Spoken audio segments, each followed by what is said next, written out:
መጽሐፈ ነገሥት ቀዳማዊ ምዕራፍ 8 ሰሎሞንም የእግዚአብሔርን ቃል ኪዳን ታቦት ከዳዊት ከተማ ከጽዮን ያወጡ ዘንድ የእስራኤልን ሽማግሌዎችና የነገድ አለቆችን ሁሉ የእስራኤልን ልጆች የአባቶቻቸውን ቤቶች መሳፍንት ንጉሡ ሰሎሞን ወዳለበት ወደ ኢየሩሳሌም ሰበሰባቸው።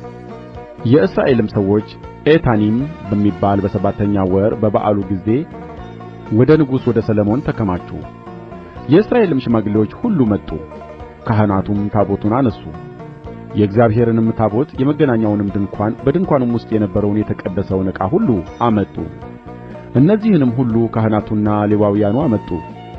ንጉሡም ሰሎሞን ከእርሱም ጋር የተሰበሰቡ የእስራኤል ማኅበር ሁሉ ከእርሱ ጋር በታቦቱ ፊት ሆነው ከብዛታቸው የተነሣ የማይቈጠሩትንና የማይመጠኑትን በጎችና በሬዎች ይሠዉ ነበር። ካህናቱም የእግዚአብሔርን ቃል ኪዳን ታቦት በቤቱ በቅድስተ ቅዱሳን ውስጥ ከኪሩቤል ክንፍ በታች ወደ ነበረው ወደ ስፍራው አመጡት።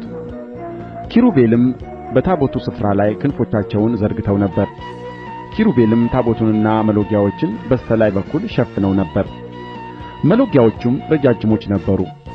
በቅድስተ ቅዱሳን ፊት ከመቅደሱ ውስጥ ጫፎቻቸው ይታዩ ነበር። በውጭ ያለ ግን አያያቸውም ነበር።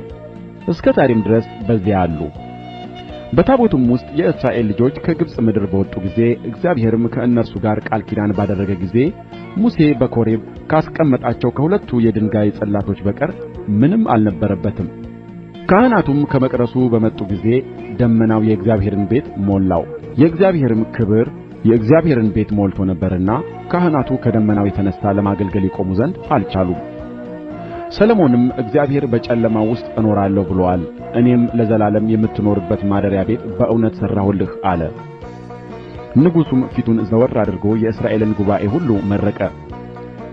የእስራኤልም ጉባኤ ሁሉ ቆመው ነበር። እርሱም አለ፣ ሕዝቤን እስራኤልን ከግብጽ ካወጣሁበት ቀን ጀምሮ ስሜ በዚያ ይሆን ዘንድ በእርስዋም ቤት ይሠራልኝ ዘንድ ከእስራኤል ነገድ ሁሉ ከተማ አልመረጥሁም። አሁን ግን ስሜ በዚያ ይሆን ዘንድ ኢየሩሳሌምን መርጫለሁ፣ በሕዝቤም በእስራኤል ላይ ይሆን ዘንድ ዳዊትን መርጫለሁ ብሎ ለአባቴ ለዳዊት በአፉ የተናገረ በእጁም የፈጸመ የእስራኤል አምላክ እግዚአብሔር ይመስገን። አባቴም ዳዊት ለእስራኤል አምላክ ለእግዚአብሔር ስም ቤት ይሠራ ዘንድ በልቡ አሰበ። እግዚአብሔርም አባቴን ዳዊትን ለስሜ ቤት ትሠራ ዘንድ በልብህ አስበሃልና ይህ በልብህ ማሰብህ መልካም አደረግህ። ነገር ግን ከወገብህ የሚወጣው ልጅህ እርሱ ለስሜ ቤት ይሠራል እንጂ ቤት የምትሠራልኝ አንተ አይደለህም አለው። እግዚአብሔርም የተናገረውን ቃል አጸና። እግዚአብሔርም ተስፋ እንደ ሰጠ በአባቴ በዳዊት ፋንታ ተነሣሁ፣ በእስራኤልም ዙፋን ላይ ተቀመጥሁ። ለእስራኤልም አምላክ ለእግዚአብሔር ስም ቤት ሠራሁ። ከግብጽም ምድር በወጣቸው ጊዜ ከአባቶቻችን ጋር ያደረገው የእግዚአብሔር ቃል ኪዳን ላለበት ታቦት ስፍራ በዚያ አደረግሁለት። የእስራኤልም ጉባኤ ሁሉ እያዩ ሰሎሞን በእግዚአብሔር መሠዊያ ፊት ቆሞ እጁን ወደ ሰማይ ዘረጋ፣ እንዲህም አለ፣ የእስራኤል አምላክ አቤቱ በላይ በሰማይ በታች በምድር አንተን የሚመስል አምላክ የለም። በፍጹም ልባቸው በፊትህ ለሚሄዱ ባሪያዎችህ ቃል ኪዳንና ምሕረትን የምትጠብቅ ለባሪያህ ለአባቴ ለዳዊት የሰጠኸውን ተስፋ የጠበቅህ በአፍህ ተናገርህ፣ እንደ ዛሬም ቀን በእጅህ ፈጸምኸው። አሁንም የእስራኤል አምላክ አቤቱ አንተ በፊቴ እንደ ሆንህ ልጆችህ መንገዳቸውን ቢጠብቁ በእስራኤል ዙፋን የሚቀመጥ ሰው በፊቴ አታጣም ብለህ ተስፋ የሰጠኸውን ለአባቴ ለዳዊት ጠብቅ። አሁንም የእስራኤል አምላክ ሆይ ለባሪያህ ለአባቴ ለዳዊት የተናገርኸው ቃል እባክህ ይጽና። በውኑ እግዚአብሔር ከሰው ጋር በምድር ላይ ይኖራልን? እነሆ ሰማይ ከሰማያትም በላይ ያለው ሰማያት ይይዝህ ዘንድ አይችልም። ይልቁንስ እኔ የሠራሁት ቤት እንዴት ያንስ! ነገር ግን አቤቱ አምላኬ ሆይ ወደ ባሪያህ ጸሎትና ልመና ተመልከት። ዛሬም ባሪያህ በፊትህ የሚጸልየውን ጸሎትና ጥሪውን ስማ። ባሪያህ ወደዚህ ስፍራ የሚጸልየውን ጸሎት ትሰማ ዘንድ በዚያ ስሜ ይሆናል ወዳልኸው ስፍራ ወደዚህ ቤት ዓይኖችህ ሌሊትና ቀን የተገለጡ ይሁኑ። ባሪያህና ሕዝብህ እስራኤል ወደዚህ ስፍራ የሚጸልዩትን ልመና ስማ። በማደሪያህ በሰማይ ስማ፣ ሰምተህም ይቅር በል። ሰው ባልንጀራውን ቢበድል በላዩም መሐላ ቢጫን እርሱም መጥቶ በዚህ ቤት በመሠዊያህ ፊት ቢምል በሰማይ ስማ አድርግም። በባሪያዎችህም ላይ ዳኛ ሁን፣ በበደለኛውም ላይ ፍረድ። መንገዱንም በራሱ ላይ መልስበት። ንጹሑን አጽድቀው፣ እንደ ጽድቁም ክፈለው። ሕዝብህ እስራኤል አንተን ስለ በደሉ በጠላቶቻቸው ፊት ድል በተመቱ ጊዜ ወደ አንተ ቢመለሱ ስምህንም ቢያከብሩ በዚህም ቤት ቢጸልዩና ቢለምኑህ አንተ በሰማይ ስማ፣ የሕዝብህንም የእስራኤልን ኃጢአት ይቅር በል፣ ለአባቶቻቸውም ወደ ሰጠሃት ምድር መልሳቸው። አንተን ስለ በደሉ ሰማይ በተዘጋ ጊዜ ዝናብም ባልዘነበ ጊዜ ወደዚህ ስፍራ ቢጸልዩ ስምህንም ቢያከብሩ ባስጨነቅሃቸውም ጊዜ ከኃጢአታቸው ቢመለሱ አንተ በሰማይ ስማ፣ የሚሄዱበትንም መልካም መንገድ በሰማያት የባሪያዎችህንና የሕዝብህን የእስራኤልን ኃጢአት ይቅር በል፣ ለሕዝብህም ርስት አድርገህ ለሰጠሃት ምድር ዝናብ ስጥ። በምድር ላይ ራብ ወይም ቸነፈር ወይም ወግ ወይም አረማሞ ወይም አንበጣ ወይም ኩብኩባ ቢሆን የሕዝብህም ጠላት የአገሩን ቀበሌዎች ከብቦ ቢያስጨንቃቸው መቅሰፍትና ደዌ ሁሉ ቢሆን ማናቸውም ሰው የልቡን ሕመም አውቆ ጸሎትና ልመና ቢጸልይ እጆቹንም ወደዚህ ቤት ቢዘረጋ ለአባቶቻችን በሰጠሃት ምድር ላይ በሚኖርበት ዘመን ሁሉ ይፈሩህ ዘንድ በማደሪያህ በሰማይ ስማ፣ ይቅርም በል። አንተ ብቻ የሰውን ልጆች ሁሉ ልብ ታውቃለህና ልቡን ለምታውቀው ሰው ሁሉ እንደ መንገዱ ሁሉ መጠን ክፈለውና ስጠው። ከሕዝብህም ከእስራኤል ወገን ያልሆነ እንግዳ ታላቁን ስምህን ብርቱይቱንም እጅህን የተዘረጋውንም ክንድህን ሰምቶ ስለ ስምህ ከሩቅ አገር በመጣ ጊዜ መጥቶም ወደዚህ ቤት በጸለየ ጊዜ አንተ በማደሪያህ በሰማይ ስማ፣ የምድርም አሕዛብ ሁሉ ስምህን ያውቁ ዘንድ እንደ ሕዝብህም እንደ እስራኤል ይፈሩህ ዘንድ በዚህም በሠራሁት ቤት ስምህ እንደ ተጠራ ያውቁ ዘንድ እንግዳው የሚለምኑህን ሁሉ አድርግ።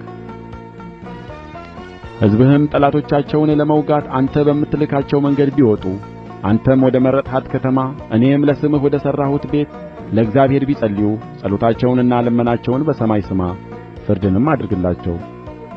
የማይበድልም ሰው የለምና አንተን ቢበድሉ ተቈጥተህም ለጠላቶቻቸው አሳልፈህ ብትሰጣቸው ሩቅ ወይም ቅርብ ወደ ሆነ ወደ ጠላቶች አገር ቢማረኩ በተማረኩበትም አገር ሆነው በልባቸው ንስሐ ቢገቡ በማራኪዎቹም አገር ሳሉ ተመልሰው ኃጢአት ሠርተናል፣ በድለንማል፣ ክፉንም አድርገናል ብለው ቢለምኑህ በማረኳቸውም በጠላቶቻቸው አገር ሳሉ በፍጹም ልባቸውና በፍጹም ነፍሳቸው ወደ አንተ ቢመለሱ ለአባቶቻቸው ወደ ሰጠሃት ወደ ምድራቸው ወደ መረጥሃትም ከተማ ለስምህም ወደ ሠራሁት ቤት ቢጸልዩ ጸሎታቸውንና ልመናቸውን በማደሪያህ በሰማይ ስማ፣ ፍርድንም አድርግላቸው። አንተንም የበደሉህን ሕዝብህን በአንተ ላይ ያደረጉትን በደላቸውን ሁሉ ይቅር በል። ይራሩላቸውም ዘንድ በማረኳቸው ፊት ምሕረት ስጣቸው። ከግብጽ ምድር ከብረት እቶን ውስጥ ያወጣሃቸው ሕዝብህና ርስትህ ናቸውና በጠሩህ ጊዜ ሁሉ ትሰማቸው ዘንድ ለባሪያህና ለሕዝብህ ለእስራኤል ልመና ዓይኖችህ የተገለጡ ይሁኑ። ጌታዬ እግዚአብሔር ሆይ አባቶቻችን ከግብጽ ባወጣህ ጊዜ በባሪያህ በሙሴ እጅ እንደ ተናገርህ ርስት ይሆኑህ ዘንድ ከምድር አሕዛብ ሁሉ ለይተሃቸዋልና።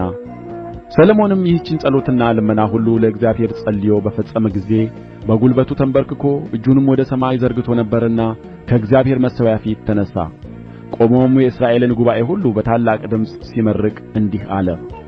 እንደ ተናገረው ተስፋ ሁሉ ለሕዝቡ ለእስራኤል ዕረፍትን የሰጠ እግዚአብሔር ይመስገን። በባሪያውም በሙሴ ከሰጠው ከመልካሙ ተስፋ ሁሉ አንድ ቃል አልወደቀም። አምላካችን እግዚአብሔር ከአባቶቻችን ጋር እንደ ነበረ ከእኛ ጋር ይሁን። አይተወን አይጣለንም። በመንገዱም ሁሉ እንሄድ ዘንድ ለአባቶቻችንም ያዘዛትን ሥርዓትና ፍርድ ትእዛዙንም እንጠብቅ ዘንድ ልባችንን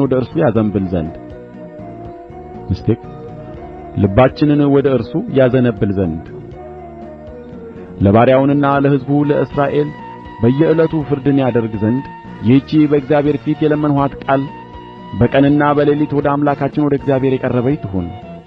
የምድር አሕዛብ ሁሉ እግዚአብሔር እርሱ አምላክ እንደሆነ ከእርሱም በቀር ሌላ እንደሌለ ያውቅ ዘንድ እንደ ዛሬው ቀን በሥርዓቱ ትሄዱ ዘንድ ትእዛዙንም ትጠብቁ ዘንድ ከአምላካችን ከእግዚአብሔር ጋር ልባችሁ ፍጹም ይሁን።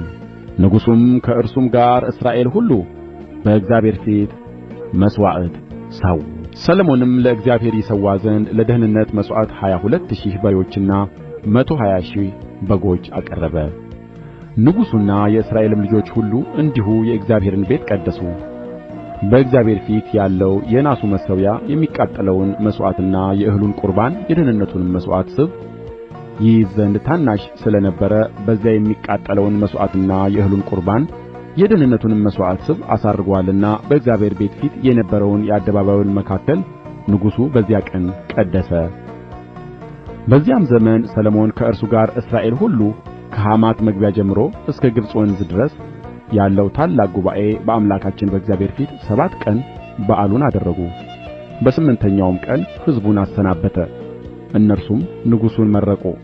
እግዚአብሔርም ለባሪያው ለዳዊት ለሕዝቡ ለእስራኤል ስላደረገው ቸርነት ሁሉ በልባቸው ተደስተው ሐሤትም አድርገው ወደ ስፍራቸው ሄዱ።